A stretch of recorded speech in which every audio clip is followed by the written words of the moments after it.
So, you want to be a Viking? Well, you can't be. They're gone. Pretty much done. Yeah, all ancient history. But their legacy lives on in many ways, and one of the increasing popular ways to find the life and lore and legends of the Vikings is through the medium of board games. NSKN games. It's been a while since we've had an NSKN game on the table, for no other reason than it's been a while since we've had an NSKN game on the table. In fact, one of the first videos shot back in the mists of time, back before the wee gamers and the bunker club and all other things, was in fact an NSKN game, Warriors and Traders, which coincidentally I happened to find when I was tidying out boxes in the loft the other day. Not even my copy of the game, but thankfully still know the chap who owns it and happened to bump into him the very next day, so that can be returned to him. It's on its way, Gary. This one, in the name of Odin, as always with things that are of an ASKN nature, NSKN, sorry. It's always very pretty. That's one thing. The last game I had of theirs was Mistfall, tile-based adventure game. Flip over the tiles, you work your way through the mist and find all manner of horrible creatures to fight. Now, have not had an opportunity to play this, but some of the lads at the bunker did, and I got to sit in and watch it for a little while. Anyone who has seen or watched or played Champions of Midgard, there is a tiny little bit of similarity, but the differences are much more noticeable. But if that style of game kind of appeals to you, well, In the Name of Odin might do the same sort of thing. Now, from what I've seen of the gameplay, there's a little bit less interaction on the players. Each person's kind of doing their own thing. They're sharing the space to gain cards. There's a little bit of competition over the things that are available, both going on raids and the buildings that you're trying to achieve. The ones that are available, there might be one that suits 2 or 3 players and one person happens to get it at the cost of somebody else. Now, delving into said box, we now have the rulebook out. The rulebook is not a massive tome by any stretch of the imagination. It is a mere 12 pages long. Fairly good run through. Had a little sort of flick through this earlier on before I sat down to do a bit of a chat about it. And it does do a fairly good job, I think, of kind of breaking down the components, showing you what they are and explaining how they work. This is a thing that I think all board games really need. Don't take for granted that people are going to understand terminology. Don't take for granted they're going to understand what a reference to a particular component is. And even at that they're going to connect the reference to that component to its use. So a rulebook, I guess, that clearly marks out where everything is on the board, what it is, and explains its interaction, explains its purpose, and lets you know where it comes into play and how you use it. This is a beautiful thing to have in any sort of a rulebook. You can actually see in this one they have done a full spread for the setup, and they're showing you the components that are in play here as well.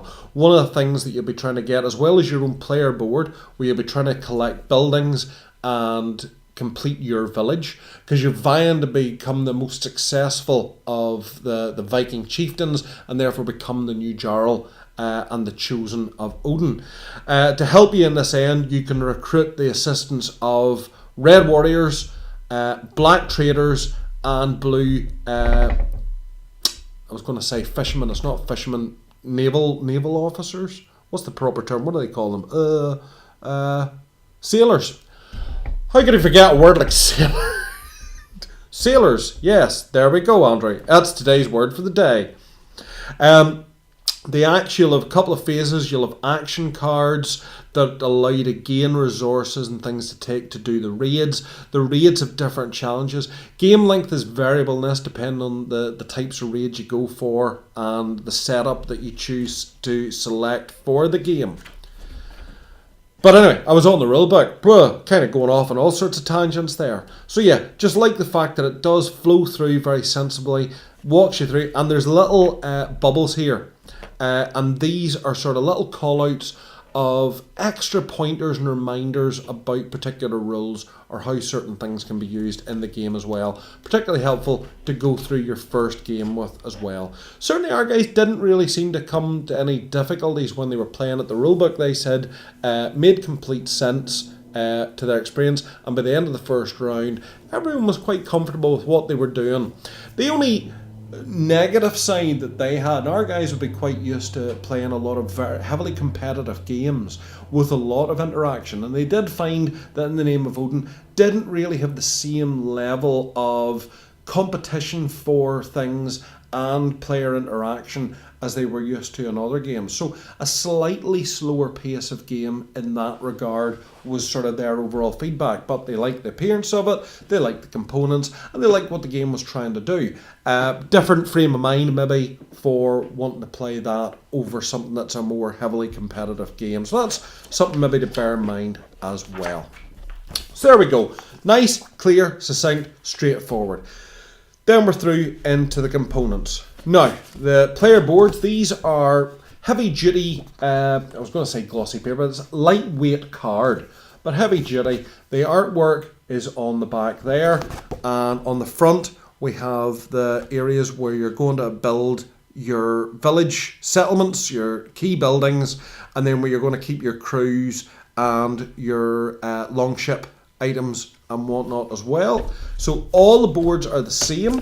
I think there's 5 of them, up to 5 players. Now the board is early pig. Those are going to slide on me. They're kind of shiny.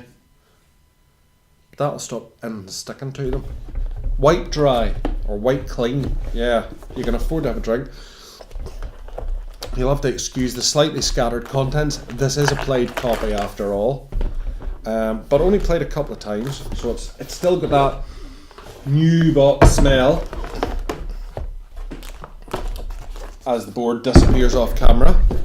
So yeah, I've got upside down. So the game board for this is really a component storage space, okay? So there's the tracker for your people that you're going to be drawing on, for the various tokens, for the longship stuff, for the building market, for the action cards, and for the, I was going to say quests, the raids that you're going to go on. So this is kind of a base of operations, almost like a player map more than anything else, for everyone else, and your score tracker around the outside edge as well. But it's a hefty, good board, nice quality, nice touch with the map of the world at the time and the sort of the key locations marked out there as well. Nothing in the back, no pretty picture. You don't really need one. It's always nice to have something. But there we go. But that's a good solid hefty board sitting there. There is the wad. Quite a hefty wad of cards, because obviously it's a card driven game. You'll be playing action cards all the time. The raids that you do will stay face up with you to show that you've completed them. The cards are standard quality. They're not really anything to write home about.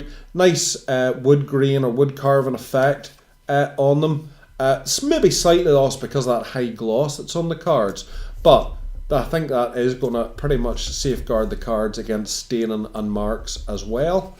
And the symbols, more importantly then I suppose from the game's point of view, the token symbols that are relevant to each of them are nice and clearly visible on those as well. And then we're through to the likes of the building cards, and it's that kind of postcard perfect artwork going on there. They're not cartoony, they're not bitsy, there's more of a realism to all these elements as well. Likes the Champions of Midgard, and that has a slightly more sort of comic book appeal to it, where this is more of a touch of history going on. You could expect to see these pictures in the likes of a museum display or in a school textbook. It's not that they're dull in any way, they're just accurate. As accurate, I suppose, as they can be, and who better to know. And then the characters, you'll be able to recruit specific characters from Nordic mythology and legend to be champions within your force as well. And they will all bring different benefits and different advantages to you as you try to work your way to glory. Tuck them all back in there. This is actually Leo from Backspindle's copy, so I don't want him to shout at me because I've never seen Leo shout, and I don't want to see Leo shout because I imagine that Leo could shout really badly if he had to. The tokens, which are scattered all about the box, fairly standard fare, cardboard tokens, again made to look like wooden discs or shields maybe, I'm not sure, but there's certainly a wood effect has been done to them, but the imagery on them is nice and bright and clear, fairly distinct. You're not going to get them mixed up with one another, and there's a couple of different sizes and colours amongst them as well. And then the little figurines, which really could have been tokens for the purpose that they have here. It's not like you're doing a miniatures fight game. They are that kind of classical toy soldier plastic, but in saying that, the detailing on them is very nice. They seem to be fairly crisp, and I would think, yeah, I would say if you wanted to paint those, if for some reason, you probably could. And I would be sure that they are not too far off 28mm scale as well. Possibly 28mm heroic. They do seem slightly elongated. So those are the Red Warriors running about almost in the nip. And these ones are the traders. And they obviously intend to trade via the use of an axe and a shield. That's a good way to go into a trade negotiation. Ready to defend your stance, but also take ground. Oh, those are quite nice too. Yep. I think they're all just repeats of each other. Yeah, they are. And then the sailors. The sailors are ladies. Now, she is a little bit disproportioned. Yeah, she's quite taller than I would have expected her to be. It's like she's got a couple of extra parts to her leg or something, because her knees right down here, and then her butt's way up here. So I know Nordic girls are very tall, but that seems exceptionally tall. But again, they're tokens. It's not that it really matters. She is a good head taller than him. Yeah, they are taller. They're slightly stretched out. Is that just a quirk of one miniature that I've lifted? Actually, it might be. No, they're about the same. Yeah, front on it's not just quite as noticeable until you pay attention to where her knees would be. But certainly from the side and the back, slightly tall. But they're tokens, so we're not going to get too annoyed about that, are we? Some of you will, so it's probably just as well that I mentioned it. There we go. That is what's inside it. NSKN have already got a couple of quite good videos out about the gameplay, so I see no need to kind of repeat what's already been done much better by themselves since it's their baby. So do check out their page, check out their site, and log on to YouTube if you would like to get a detailed look at how the game mechanic works on this one. Obviously, it's more of a your own game, so it's not going to appeal to everyone's tastes. As I say, it's a little bit more laid back, a little bit less player interaction than you might be used to in some games. That being said, it's very pretty. There's a nice bit of thinking going on there, and a couple of good solid mechanics that I think are going to appeal to some people. Not every game is going to appeal to everybody anyway. But that's another one for your melting pot. If you're not aware of it, take a little closer look. See if you like it, and if you're a coffee table sort of board gamer, if you just like something that's going to be awfully pretty and make people go, "Oh, Alistair, what's that on the table?" It's quite rightly up there because it's got the right kind of imagery going on to impress next door too. But aside from that, it's a quite nice wee game. So there you go. In the Name of Odin by NSKN Games. Have a little look, see what you think. Give them a wee like on their Facebook page and all. Everybody appreciates this. They're hard-working souls. I think they've actually just merged with somebody else, so we can expect bigger and brighter things from them in the not-too-distant future too. Thanks for watching. Lord only knows what's coming next. It's always random with us. But if you like it, give it a like. If you didn't like it, don't watch it anymore. But subscribe anyway, because you never know. Tomorrow we might post up something that you will enjoy. Bye-bye.